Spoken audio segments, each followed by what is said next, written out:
Hello and good evening. Hello. Good evening, my brother. This is Erasmus calling from the US. Rasmus from US. Good evening and thanks for joining us. This is 11:40 Nigerian time. Yeah, this is 5:39 p.m. US EST. Wow. So how is US? US is fine. I heard that a lot of things are changing because of the incoming president, like immigration policy and so on and so forth. Nothing is changing for now because you can't have two presidents at the same time now. Of course. So it's just envisaging, people are envisaging changes, obviously. Okay. So, yeah. All right. So, you have the mic. Thanks for joining us. Yeah, thank you very much for what you have been doing. Thank you so much. I have a question to ask you anyway, but give your comment first. Yes, I'm ready. So, all this while we have been shouting, people don't want to listen. You see insecurity in the Southeast. There was a woman, right? I've forgotten this organization she's leading. The women-based organization. She has a newspaper, right? I think she's based in Enugu. Okay. She appeared on VOP, Voice of the People. Okay. And explained in details the insecurity in the Southeast. Okay. And she squarely put it on the doorstep of the army that they are responsible. She didn't miss well. I don't know if you didn't watch the interview 4 days ago. I didn't watch. She even explained, she said she went underground to do investigation herself. Okay. That even the military were enforcing sit-at-home. There was this one is public knowledge. You can go and search VOP. And let me, if I can remember the name of the woman's company, because she has an estate, this property development company. If I remember, but if you go to VOP, you see her. She a couple of days ago. There was one incident that happened that she met the military on sit-at-home day. They blocked the whole road. So it was not asking, what are you are implementing, you understand, the sit-at-home. So the reason why I'm saying all of this, and there was another thing she explained, because I forgot the name of her paper. Her paper is an Igbo name paper. So she actually did investigation to know exactly what is going on. He said that there was another thing that he observed, that the military, everybody knows that the military is scattered all over the Southeast. Okay.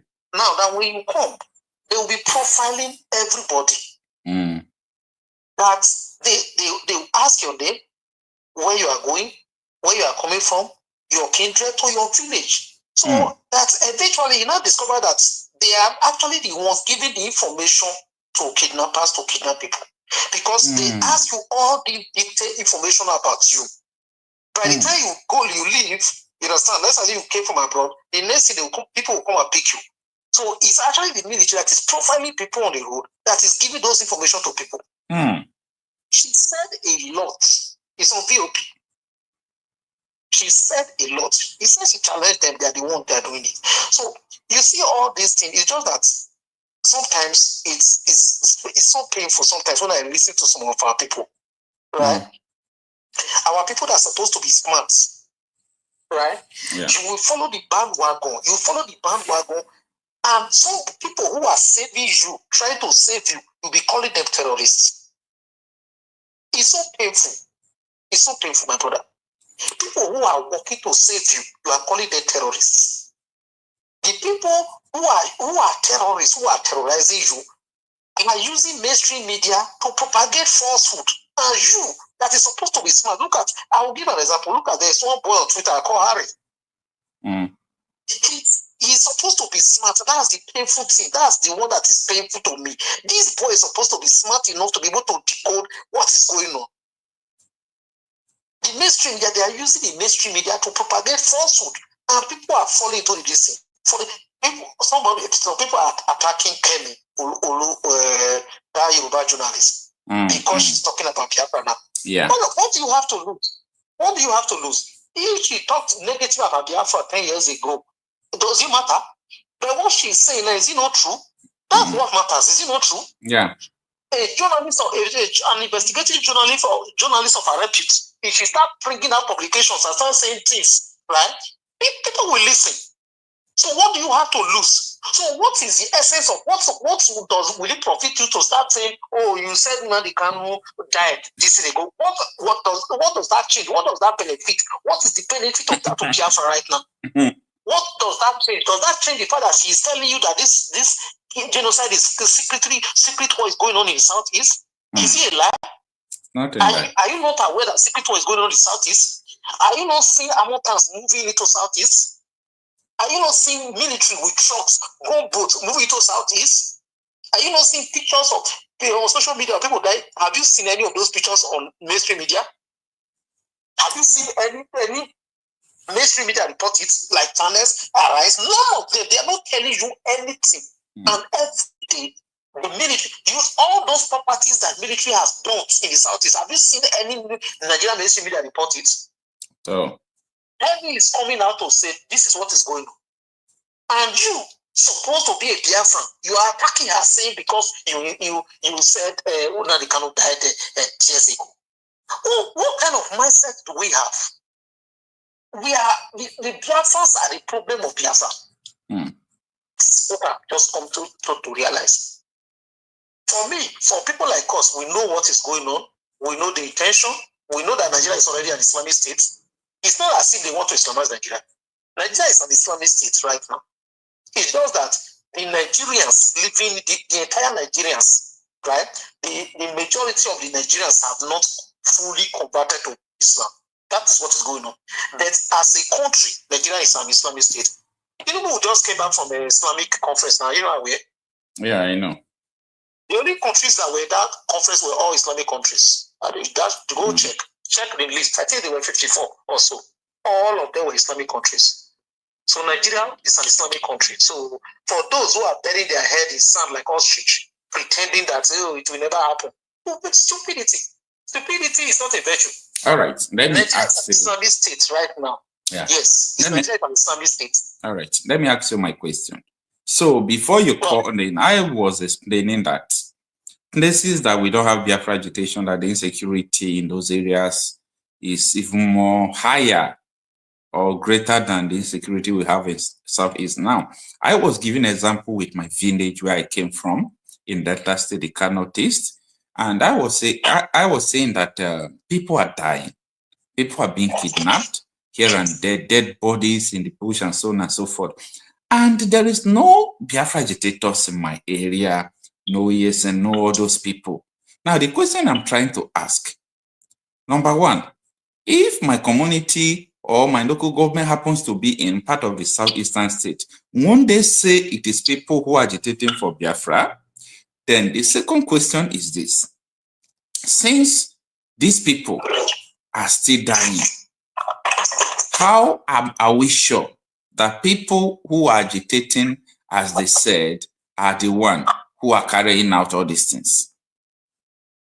No, like I just said, Okocha, I just told you that woman, for instance, right, said he carried out, I didn't finish what she said. She carried out detailed investigation that the military, in collaboration with Asari Dokubo, are the ones that are killing people during Sitato.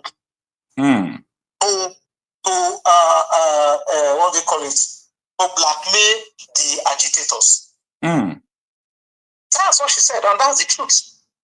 Because it's open when Asari Dokubo told you that he was contracted by Nigerian government and his boy people in the southeast. Now the question is, which duty are his boys doing in the southeast?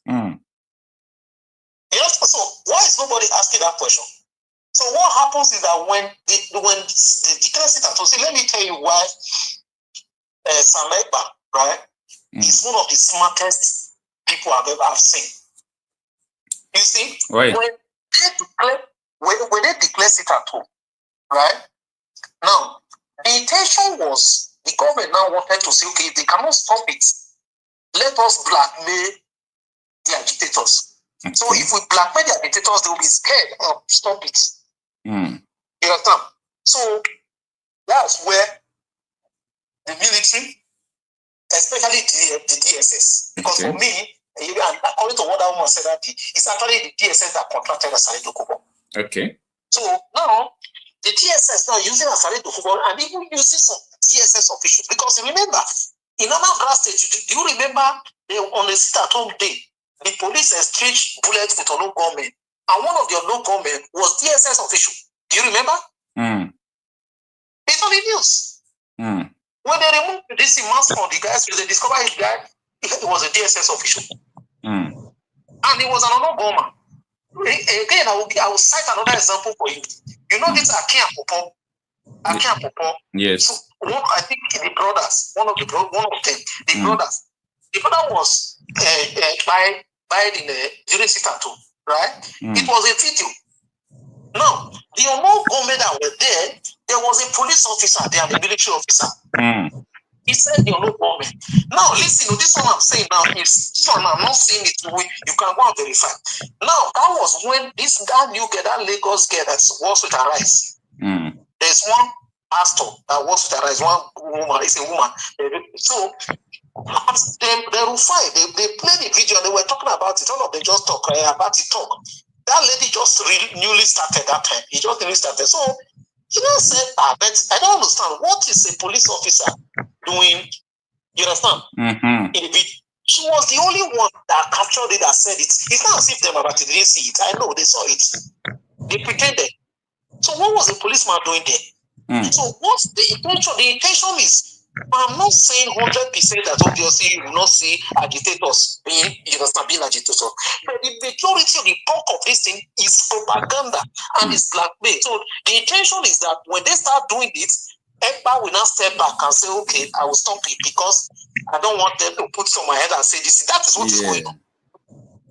And again, to just add to what you said, I have the data that time, I pull it up, it's not here now. There is this security outfit in Abuja that did exclusive this report on the insecurity in the entire regions of Nigeria.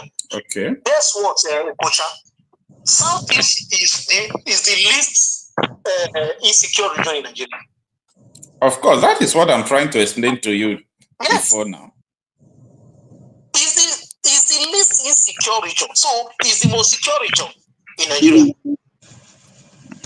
I don't know if you understand what I'm saying. Yeah, I understand. Southeast is the most secure region in Nigeria based on the data. All right. Thank you. Thank you so much, my brother. Yes, every day you hear that Southeast is insecure. Oh, you cannot go to Southeast, but it's the most secure region according to data. So it's just propaganda. The last thing I want to say, all these things that have been happening is past. Biafra has been declared today. Can I close the garage? It becomes official. Is nobody's going to say terrorism. Which terrorism? It's a country, and if you are in your land, you are trespassing. That's just it. Thank you very much. All right. Thank you so much for your opinions and contribution. Thank you so much.